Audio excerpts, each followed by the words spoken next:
Sobat Viral Kristen, beberapa hari yang lalu kita dikagetkan dengan konten viral di mana Pendeta Gilbert Lumoindong mengatakan, Yesus bukan anak Allah, berkaitan dengan potongan khotbah yang membahas esensi keilahian Yesus Kristus. Pernyataan ini memicu diskusi hangat baik di kalangan jemaat maupun para teolog karena cara penyampaiannya yang dinilai berbeda dari doktrin umum. Terkait dengan pernyataan Pendeta Gilbert Lumoindong ini kemudian memicu banyak tanggapan dari berbagai kalangan teolog bahkan menuduh Pendeta Gilbert sesat. Setelah ditunggu beberapa hari, akhirnya Pendeta Gilbert muncul memberikan konfirmasi dalam undangan podcast milik Andre Tunggal. Seperti apa penjelasan dari Pendeta Gilbert Lumoindong? Berikut ini potongan videonya yang dikutip dari channel Andre Tunggal. Man of clarification. Saya manusia yang paling gak pernah klarifikasi. Karena buat saya, ketika orang memandang podcastnya Andre Tunggal misalnya, orang bisa bilang, oh I'm so blessed. Salah satunya saya. Hampir semua, baik yang rekaman maupun yang live saya tonton. Karena menurut saya keren. Gitu. Tapi mungkin ada orang yang bilang, what? Gak ada isinya, debat dong kalau berani. Gitu. Jadi ada yang menyerang, ada orang. Jadi buat saya tuh klarifikasi. Orang yang gak suka sama saya, ya akan menyerang lagi gitu. Makin saya klarifikasi makin nyerang. Orang yang suka sama saya udah sendiri gitu. Jadi buat saya gak pernah mau klarifikasi gitu. Cuman buat saya orang yang memang udah nganggap, oh Gilbert ngaco, ya gak apa-apa gitu. Karena buat saya gini, orang bilang Gilbert Sabellian, orang bilang Gilbert modalism, orang bilang Gilbert oneness, terserah gitu. Karena saya udah ada dalam dunia pelayanan sebelum mereka yang komentar itu hidup mungkin gitu. Karena saya pertama kali khotbah tahun 84 gitu. Waduh. Nah, tahu Andre udah lahir atau belum? Jadi, saya masih belum lahir. Sedikit-sedikit itu baru saya lahir. jadi kita pandangan tentang Trinitarian apa semua sudah selesai gitu. Udah bukan itu lagi yang pembahasan kita gitu. Nah, memang setiap orang punya tujuan pelayanan. Kalau saya kan lebih kepada penginjilan gitu. Jadi buat saya ada yang bilang satu hakikat tiga pribadi, ada yang bilang tiga pribadi dalam satu pribadi dalam tiga.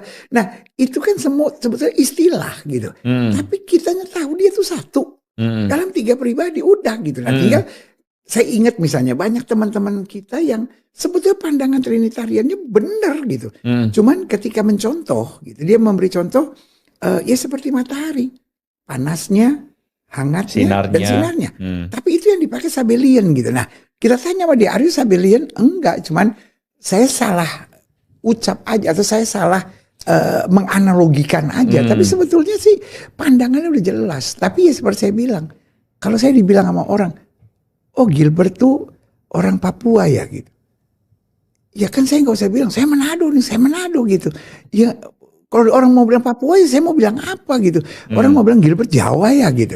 Gilbert orang Meksiko ya mau apa saya nggak bisa gitu lah. Yang pasti satu, saya ini pendeta GBI. Nah pendeta GBI kita ya percayanya pada apa yang dipercaya GBI tentang Trinitarian gitu. Nah kalaupun ada statement, pasti ada tujuan. Gitu. Jadi tujuannya misalnya orang bilang gini, gak bisa dong kita beriman. Kita harus bertindak. Kenapa orang khotbah begitu? Benar atau salah? Salah. Karena kita harus beriman. Orang benar harus hidup oleh iman. Tapi ada yang lain yang bilang, oh gak bisa dong. Kita cuma bertindak. Harus mulai dari iman. Benar atau salah? Tergantung kita mau kritiknya dari sisi mana. Bisa kita bilang salah dong. Karena memang iman tanpa perbuatan pada hakikatnya mati. Nah, kenapa orang bilang gak bisa dong kita cuma berdoa aja. Kita harus bertindak. Tapi di sisi yang lain ada orang yang bilang kita gak bisa bertindak. Kita harus berdoa. Nah, akhirnya kenapa Paulus ngomong ini? Kenapa Paulus di sini ngomong? Dan akhirnya orang di luar kita bilang bertentangan. Loh konteksnya apa gitu. Ya, jadi konteks kenapa saya bilang Yesus bukan anak Allah gitu. Karena ada kelompok orang yang setiap kali pikir anak itu beranak. Gitu. Jadi kalau anak itu berarti beranak. Nah kebanyakan gini, kalau kita bagi gereja ada dua, ada timur ada barat. Gereja timur itu pasti kalau udah bilang anak beranak gitu. Konsep masyarakat mayoritas timur ya. Oke. Nah, kalau barat nggak pernah punya masalah dengan itu. Karena konteks barat kalau bilang son of God, itu berarti dia punya sifat.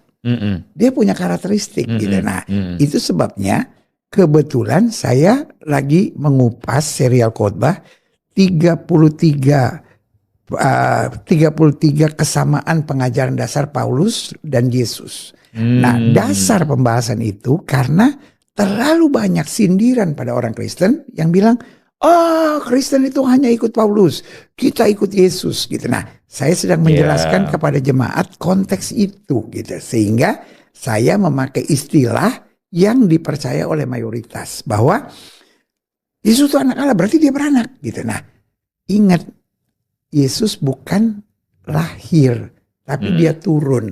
Tetapi lahir adalah konsekuensi alamiah dalam keturunannya itu gitu ya kan. Karena kan dalam Yesus kan bilang yang turun bisa naik, yang naik bisa turun gitu kan. Nah, Paulus juga bicara bahwa dia turun dari sorga. Jadi saya lagi menjelaskan konteks ayat itu gitu. Saya tidak sedang menjelaskan konsep Tritunggal. Saya tidak sedang menjelaskan konsep. Saya sedang menjelaskan konsep turun gitu. Kalau mau dibilang, kok Allahnya orang Kristen lahir, berarti beranak dong. Nah, dasar hakikatnya bukan lahir. Lahir itu konsekuensi alamiahnya. Tapi hakikatnya dia turun. Nah, jadi saya memakai Yohanes itu gitu. Bahwa pada mulanya adalah firman. Firman itu bersama dengan Allah. Dan firman itu adalah Allah. Sehingga saya bilang Yesus bukan anak Allah karena dia Allah itu sendiri yang menjadi sama dengan manusia. Kebetulan lagi jelasin Yohanes itu. Jadi menghindari istilah. Saya tidak sedang menjelaskan tentang, nah orang kan kalau dengar 1 menit itu aja, lebih banyak saya bicara tentang turunnya. Nah, semua konteks nggak ada yang membahas turun. Semua konteks membahas anak Allah ini Tritunggal. Aduh, saya kayaknya udah lewat. Saya juga tahu. Udah jelasin ke jemaat gitu ya. Udah, poinnya. Poin tentang Tritunggal udah jelas gitu. Jadi misalnya beberapa kawan yang jelasin, dia langsung aja sih nggak pakai kontak saya, langsung kasih tanggapan. Saya telepon, saya bilang yang you percaya sama saya kayaknya sama deh gitu. Nggak ada yang perlu dikoreksi, saya sama. Tetapi saya sedang mengkoreksi pandangan orang bahwa kalau Yesus anak Allah, berarti dia beranak. Di banyak kalimat saya suka bilang gini, anak Medan bukan berarti Medan beranak. Gitu. Anak kunci bukan berarti kunci beranak. Anak kapal bukan berarti kapal beranak. Anak tangga bukan berarti tangga beranak.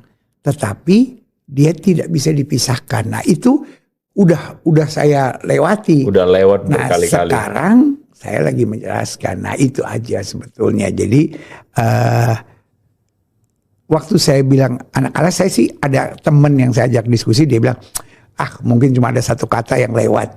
Yesus bukan hanya anak Allah, tapi dia Allah itu sendiri gitu. Tapi memang saya menghindari atau bukan menghindari sih, maksud saya untuk pembahasan ini saya sedang mau menjelaskan bahwa Yesus itu bukan beranak atau Yesus bukan anak Allah sesuai konsep elu gitu. Tapi Yesus anak Allah, kalau konsep elu nih supaya lu ngerti, dia sebetulnya turun. Nah, dia Allah sendiri. Kenapa dia menjadi manusia? Karena tidak ada yang bisa menyelamatkan. Nabi, lalu imam, raja, Taurat nggak bisa, dia turun tangan sendiri ya gitu. Jadi konsepnya saya bukan sedang menjelaskan yang Tritunggal gitu. Saya sedang menjelaskan, menjawab serangan orang bahwa anak Allah berarti Allah itu beranak. Nah, gitu.